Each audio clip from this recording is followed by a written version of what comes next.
नमस्कार, स्वागत है आपका। आप देख रहे हैं इंडिया न्यूज का डिजिटल प्लेटफॉर्म। आपके साथ मैं हूं शबाब। भारत के विदेश मंत्री डॉक्टर एस जयशंकर और अफगानिस्तान के विदेश मंत्री अमीर मुत्तकी के बीच 15 मई की शाम हुए फोन कॉल ने पाकिस्तान में वैसे बड़ी खलबली मचाई है जैसे ऑपरेशन सिंदूर में हुई भारतीय स्ट्राइक्स ने मचाई थी। भारत और अफगानिस्तान के बीच राजनीतिक संवाद ने पहलगाम आतंकी हमले के बाद सिंधु जल समझौते को ठंडे बस्ते में डालने के भारतीय फैसले से परेशान पाकिस्तान को और ज्यादा पस्त कर दिया है। यह परियोजना पाकिस्तान में पानी की किल्लत को और भी बढ़ा सकती है। सूत्र इस बात को बताते हैं कि जयशंकर और मुत्ताकी के बीच अफगानिस्तान में भारतीय मदद वाली विकास परियोजनाओं को आगे बढ़ाने पर रजामंदी बनी है।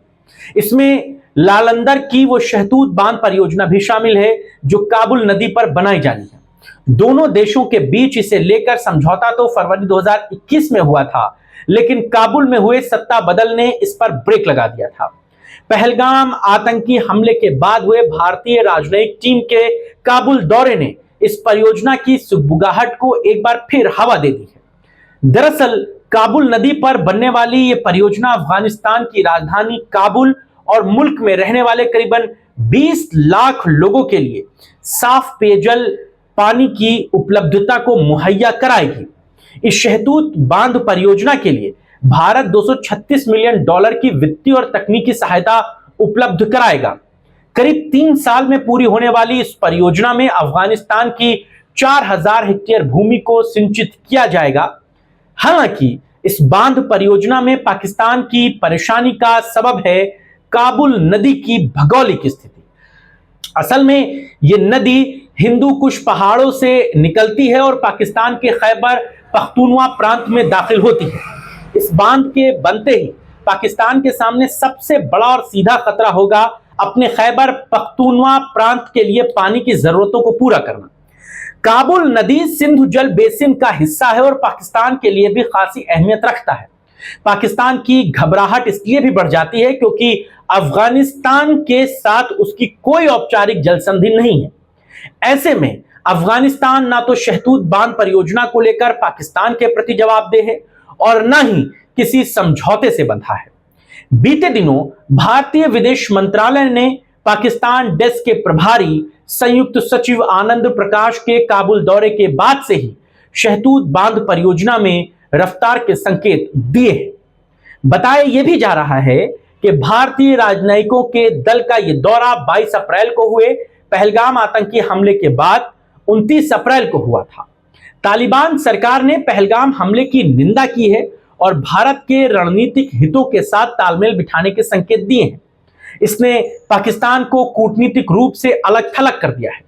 पाकिस्तान की चिंताएं तब और बढ़ जाती हैं जब अफगानिस्तान की तालिबान सरकार ने कुनार नदी पर एक और बड़े जल विद्युत बांध की घोषणा की है। करीब 480 किलोमीटर लंबी कुनार नदी भी हिंदुकुश पहाड़ों से ही निकलती है और काबुल नदी में मिलने से पहले पाकिस्तान में प्रवेश करती है। काबुल और कुनार नदियां भी सिंधु बेसिन का ही एक हिस्सा हैं। यह परियोजना